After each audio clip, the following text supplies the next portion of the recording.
전 국민의 가슴에 시퍼렇게 피멍이 들고 있습니다. 이런 와중에도 금융장사치들은 수수료, 회원가입비, 광고협찬, 배당, 책팔이, 강의팔이 등으로 지금 이 시간에도 알뜰살뜰 돈을 긁어모으고 있습니다. 존리를 한국의 워런 버핏이라고 빨아줬던 대형 채널들, 언론사들, 또 그리고 주식방송들, 가치 투자의 달인 워런 버핏, 이 사람은 본인의 투자 성과와 주식거래 내역을 미국 증권거래소에 정기적으로 다 오픈을 하고요. 이거는 저를 비롯해서 모든 사람들이 무료로 24시간 언제든 열람할 수가 있습니다. 지금까지 거의 55년간 매년 연평균 20%의 수익을 내왔던 이 워런 버핏은 전설적인 진짜 인물인데, 이렇게 주식 투자로 평생에 가장 큰 혜택을 본 이 워런 버핏도 지금까지 90평생에 단 한 번도 남한테 주식 사면 부자 된다, 떨어져도 올라도 무조건 사라, 자녀 사교육 시킬 돈으로 주식 사라, 이런 말을 해본 적이 없습니다. 또 본인 이름으로 투자 관련 서적을 단 한 권도 낸 적이 없어요. 시중에 있는 워런 버핏 관련 책들은 전부 제3자들이 워런 버핏에 대한 온갖 자료를, 그리고 투자 성과 같은 것들을 다 우라카이 해가지고 만든 것들입니다. 자, 오늘 개장 초에 반등 좀 하는 듯 싶었는데 또 우리 한국 증시만 밑으로 꼬라박았죠. 여기에 바로 이 소식에 영향을 미쳤다고 여의도에서 아까 메신저가 돌았습니다. 아까 오전에 금융위원회에서 주요 은행들이랑 금융지주사들로부터 제출받은 정상화 부실정리 계획이라는 것을 최종 승인했다는 그 내용인데, 이걸 이제 시장에서는 금융위기에 대비해서 소위 말하는 사전 유언장을 받은 것이라고, 그러면서 정말 그 미국 부자들이랑 변호사들 하는 것처럼 매년 이거를 갱신해서 제출하라고 지시했다고 합니다. 이 중에는 특히 위기 상황 발생 시 금융시장과 금융소비자의 혼란을 방지하기 위한 의사소통 방안도 포함돼 가지고 업계에서는 지금 엄청나게 긴장을 타고 있다고 합니다. 핵심은 예금보험공사의 부실정리 계획인데, 여기가 예금자 보호법에 따라서 은행 예금 5천만 원까지 국가에서 보장하는 이 기능을 맡고 있는 데인데, 여기서 금융체계상 중요한 금융기관으로 선정된 금융회사가 자체적으로 건전성을 회복하지 못하는 경우 정리 방식 및 세부 이행 계획과 정리 전략의 이행에 소요되는 자금 조달 방안, 예금자 보호 방안 등이 담겨 있다고 합니다. 아니, 지금 안 그래도 시름시름 앓고 있는 시장에다가 뭐 약을 좀 먹여주든가 아니면 뭐 어떻게 하라고 전문적인 처치를 해주지는 못할 망정 유언장을 받다니요. 참, 진짜 이거는 금융당국에서 오히려 공포 분위기를 조성하는 게 아닌가. 그리고 금융위원회 출입기자로부터 받은 제보인데, 이복현 금감원장이 다음 주 화요일 6월 28일에 금융투자업계 대표들하고 간담회를 잡았는데, 여기 국내 증권사, 자산운용사 CEO들 총출동할 계획입니다. 근데 메리츠 자산운용의 존리 대표는 이 자리에 참석하지 않는다고 합니다. 메리츠 자산운용 측에서는 CEO인 존리 대신에 다른 임원이 참석할 예정이라고 하는데, 아니, 그렇게 평소에 뭐 대표님 소리 좋아하더니 이럴 때는 불참이요? 근데 혹시라도 본인이 시민권 가진 미국으로 출국하는 건 아니겠죠?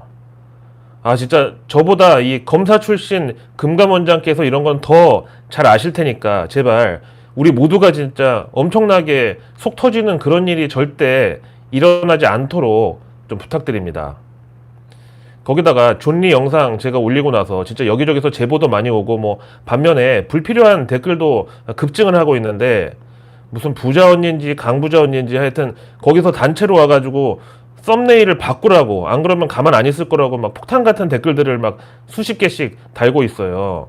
그렇게 저를 협박하는데, 해당 썸네일에 대해서 이미 변호사와 상의를 했고요. 전혀 문제 없다는 입장이고, 만약에 정당하지 않은 이유로 저랑 제 채널 공격하고 신고하고 그러면 그쪽 단톡방이랑 카페로부터 이미 파악된 사실을 근거로 저야말로 책임을 물을 테니까 명심하시기 바랍니다. 그리고 이런 처사가 오히려 그 당사자 본인한테 더 큰 피해를 줄 수 있다는 사실도 잊지 마시기 바랍니다. 그리고 그런 알바성 댓글은 제가 일일이 집단적인 희롱 또는 괴롭힘 이 항목으로 신고하고 있으니까 이것도 말씀드리고요.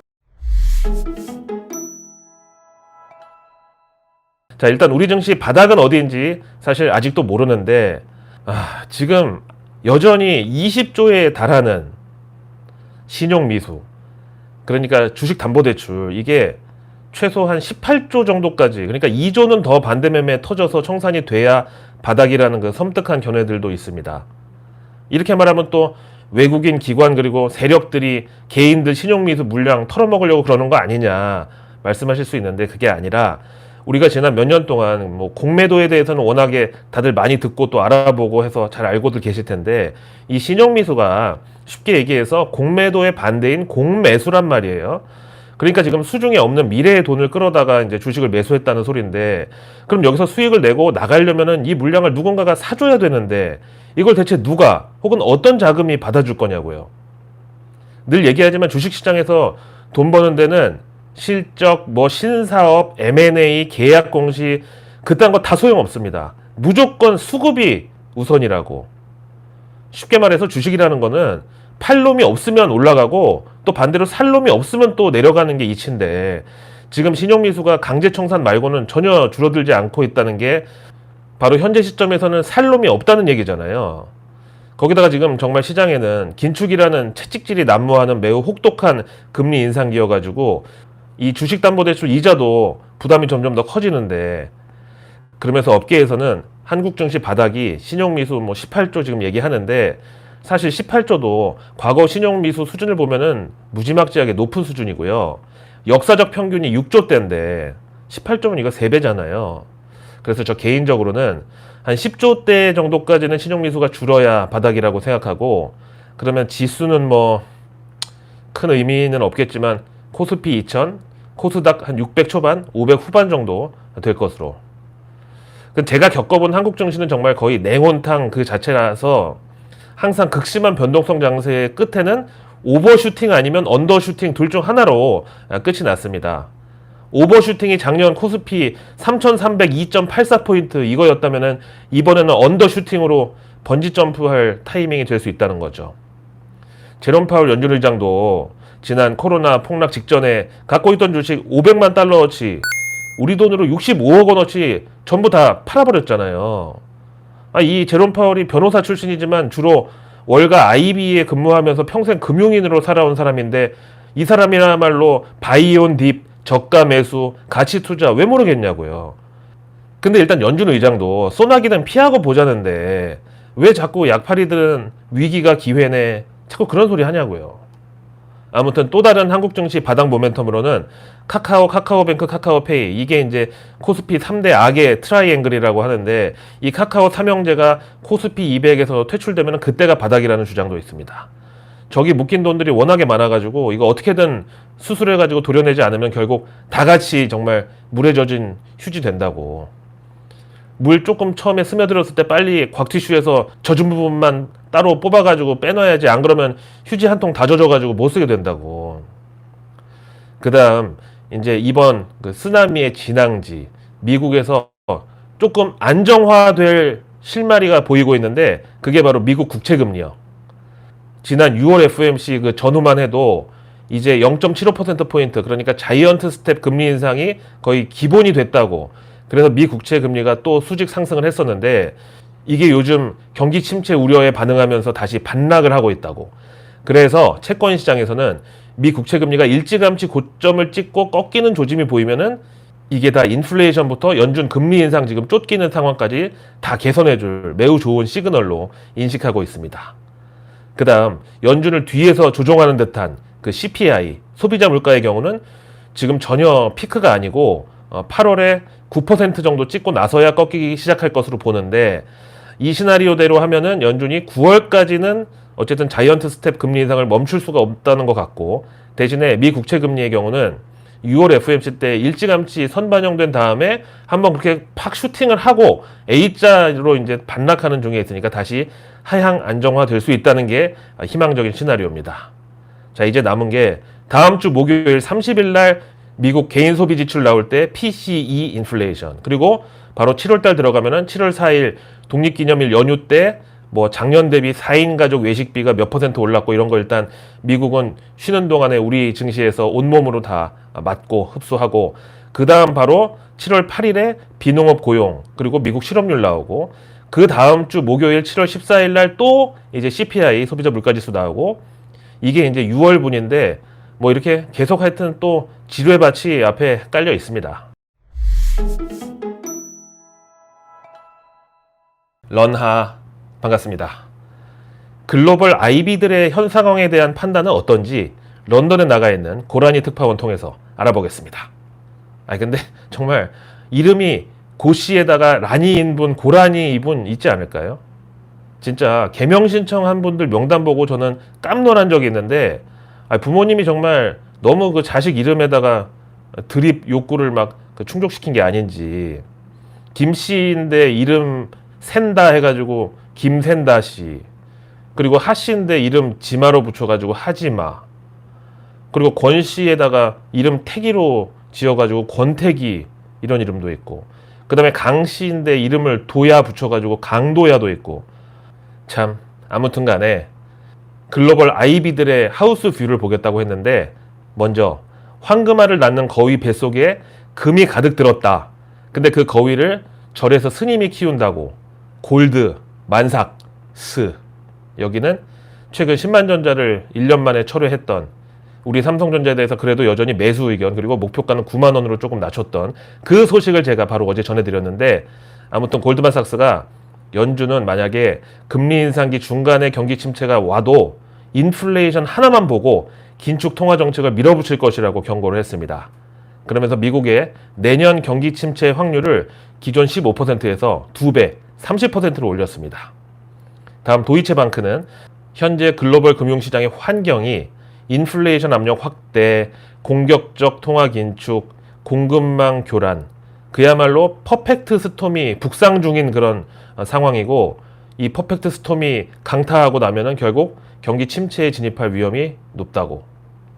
다음 옥스포드 애널리티카에서는 러시아의 올해 1월부터 5월까지 경상수지 흑자폭이 유가 상승 덕분에 작년 같은 기간 대비 3배 이상 증가해가지고 금액으로 1,100억 달러, 우리 돈으로 144조 원. 우리나라 작년에 그렇게 수출 사상 최고치였다고 해도 1년 내내 진짜 반도체, 철강, 조선, 자동차 있는 거 없는 거 다 내다 팔아가지고 겨우 경상수지 880억 달러였는데, 러시아는 1년도 아니고 5개월 동안 1,100억 달러를, 그것도 그냥 땅에다가 빨대 꼽아가지고 올라오는 거 가만히 그냥 앉아서 모아가지고 내다 판 돈이 그 정도. 근데 러시아의 경우는 내년부터 이제 유럽연합의 러시아산 원유 수입 금지 조치가 본격적으로 개시가 되면은 다시 힘들어질 수 있다고 했어요. 얘기 듣고 뭐야 이거, 지금 아직도 러시아산 원유 금수 조치가 안 된 거예요? 그렇게 연초부터 막 규탄 대회하고 막 입으로만 난리치더니 결국 내년부터 한다고? 다음 영국의 리서치 기관 캐피탈 이코노믹스는 연준이 인플레이션과 싸우기 위해서 80년대식 그 볼커 쇼크, 이걸 굳이 반복할 필요는 없다. 그러나 이미 지금도 그 80년대 이후 가장 공격적인 긴축 사이클이 진행 중인 것으로 판단하고 있다고. 다음 소시에테 제네럴은 증시 바닥이 어디냐, 바로 이 의문에 대해서 지금 진심인 것 같은데, 일단 현재 금융시장은 위험자산 가격이 고점 대비 상당폭 조정이 됐지만 아직도 대량 매도의 시그널이 터지지는 않았다. 이게 무슨 무서운 소린지, 우리는 벌써 블랙 먼데이, 투스데이, 웬스데이, 서스데이, 프라이데이 다 겪었는데 아직도 대량 매도의 시그널이 안 터졌다는. 그러면서 하반기 금융시장의 주요 이슈가 스태그플레이션 리스크에서 크레딧 리스크로 이동할 것으로 예상한다고. 와, 이것도 진짜 거의 지옥의 시나리오인데. 그래서 내일 뉴스는 내일 보면 너무 늦습니다. 구독과 알림 설정만으로 아직 나오지 않은 오늘 뉴스도 아닌 내일의 뉴스를 매일 저녁 여러분들의 안방으로 제가 직접 배달해 드립니다.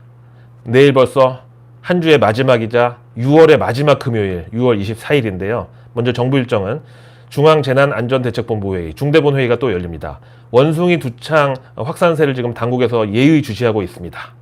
자, 그리고 내일 인구위기 대응 TF회의가 현 정권에서 처음으로 개최됩니다. 이건 고령화 1인 가구 관련주, 매번 똑같은 테마지만 그래도 또 증시에서 통하죠. 그리고 내일 2022년 겨울철 대비 전국 가금 농장 방역 실태 점검 중간 조사 결과가 정부로부터 공개됩니다. 이거는 이제 아프리카 돼지열병부터 가축 전염병 이쪽 테마. 자, 내일 금요일 산업부는 스페인과 첨단 산업 기술 협력 강화 발표가 있을 예정입니다. 스페인이 우리로부터 원하는 것은 5G, SMR 소형 원전 등등. 자, 내일 공정위는 빈박스 마케팅을 통해서 허위 후기를 작성 게재한 통신 판매업자와 광고 대행사를 제재한다고 합니다. 이번 정권에서 지금 금융권 단속 들어갔는데 그 다음에 플랫폼을 조질 거라는 그런 소문이 있어요. 자, 내일 환경부는 기후변화 장기 생태 연구 성과 공유 및 발전 방안을 논의합니다. 이건 뭐 지구 온난화 관련해서 증시에 접점이 있고요. 그리고 내일 환경부 차관은 폐기물 처리시설 현장 방문에 나섭니다. 그리고 구리 하수 처리장 또 현장 방문 각각 서울과 경기도로 나갑니다. 여름철 장마 테마주 중에 폐기물 이쪽도 있어요. 자, 내일 금요일 경제 일정은 2021년 지역별 국제수지 나오고, 그리고 중국에서는 1분기 경상수지, 일본 5월 소비자 물가지수, 만약에 여기서 일본 소비자 물가 급등한 걸로 나오면 일본 중앙은행도 금리 인상 또 들어가고 아시아 전반적으로 유동성 환경은 더 악화될 수 있습니다. 그리고 내일 영국에서는 5월 소매 판매, 영국 CPI 소비자 물가지수가 최근 40년 만에 최고치를 또 찍었었죠. 지켜볼 필요가 있겠고, 그리고 내일 독일의 6월 IFO 기업 환경지수, 독일 지금 에너지 부족 현상 심각하고요. 그 다음에 내일 미국에서는 5월 신규주택 판매, 6월 미시간대 소비심리지수가 공개됩니다. 일단 5월 신규주택이 아닌 기존주택은 이제 어제 나왔는데 상당히 부진했고, 그 다음에 미시간대 소비심리지수는 지난 예비치가 상당히 험난하게 나왔고, 또 제롬 파월 연준 의장이 직접 우리가 6월 FOMC에서 0.75%포인트 자이언트 스텝의 금리 인상 고려한 가장 큰 이유가 이 미시간대 소비심리지수의 악화, 그리고 여기 나온 기대 인플레이션 때문이라고 밝혔기 때문에 지금 상당히 A급 지표로 영향력이 커졌습니다. 자, 내일 이벤트는 서울 국제 스마트 팩토리 컨퍼런스하고 엑스포가 열리고, 여기서 제조혁신 3.0 트렌드가 소개된다고 합니다. 그대로 스마트 팩토리 증시의 테마가 있죠. 내일 증시 일정으로는 레이저셀, AI 차세대 반도체 만드는 회사인데 여기가 코스닥 상장하는 날이고요. 그리고 내일 보로노이, 이거는 표적치료제 신약개발 전문기업, 여기도 코스닥이 역시 상장을 합니다. 그리고 교보스펙 12호도 역시 코스닥 상장. 그리고 내일 엔터 쪽에서는 JYP 소속의 트와이스 나연이 솔로 데뷔하는 날이라고 합니다. 자, 이번 한 주 정말 많이 힘드셨을 텐데요. 저는 주말에도 상위 1%만 독점하는 그런 정보가 있다면 바로 영상 제작해서 돌아오겠습니다. 고맙습니다.